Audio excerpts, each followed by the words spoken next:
Goeiemôre maats. Juffrou moet gou vir julle vertel van die hele skryfproses. In julle weekse beplanning gaan julle sien dat julle 'n heldeverhaal gaan skryf. As ons in die klas was, sou juffrou vir julle eers 'n storie gelees het van byvoorbeeld Dawid of Gideon in die Bybel, wat twee Bybelse helde is.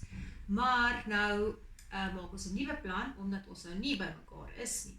So jy kan aan 'n held dink wat jy ken, of dalk nie ken nie, 'n held waarvan jy dalk weet, soos byvoorbeeld in die Bybel, Gideon of Dawid, Rut, Esther, of dalk 'n sportheld, iemand wat jy sien as 'n held, wat nie noodwendig 'n bekende persoon is nie. Nou, wanneer ons na die hele skryfproses gaan kyk, sou juffrou vir jou eers gewys het dat ons 'n breinkaart gaan maak.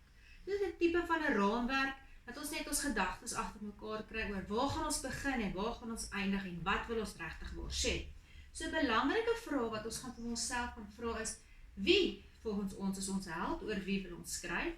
Waarvandaan is die persoon Suid-Afrikaans, is hy dalk van oorsee, wat se taal praat hy of sy,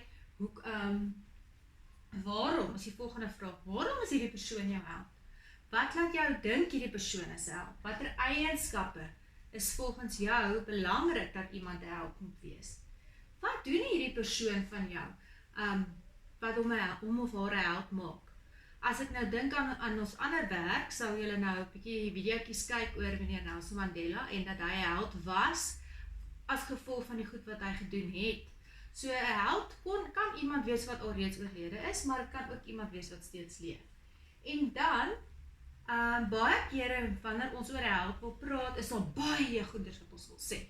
Nou, ons gaan nou nie 'n hele boek skryf nie, jy gaan net vir my tussen 8 en 10 sinne skryf.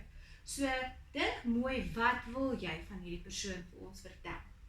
Nou, juffrou het vandag hier 'n hamburgertjie geteken, en net om jou te herinner, wanneer ons woorde bou, in die klas het ek jou in die hele eerste kwartaal herinner dat 'n woord is ook soos 'n hamburger. Die eerste broodjie is die beginklank van die woord, die middelste deel is die tamatie en die kaas en die vleisie, is die middelklanke, en die laaste broodjie is die eindklanke. Nou, wanneer ons hierdie verhaal skryf, werk dit op dieselfde beginsel. Gewoonlik is daar 3 paragrawe. Jou eerste paragraaf is 'n klein bekort begin, waarin jy vir ons 'n inleiding gee oor wie hierdie persoon is, wie hierdie held is. Die middelste deel met die sous en die kaas en die tamatie en die vleis, dit is wat jy reg vir ons vertel, dis die storie deel. En die laaste broodjie wat jy bo-op sit, want anders is dit nie 'n hamburger nie, is jou afsluiting of jou einde, waarin jy byvoorbeeld saamvat hoekom hierdie persoon jou held is, en dat jy in daardie persoon glo, of dat jy graag soos daardie persoon eendag wil wees wanneer jy groot is.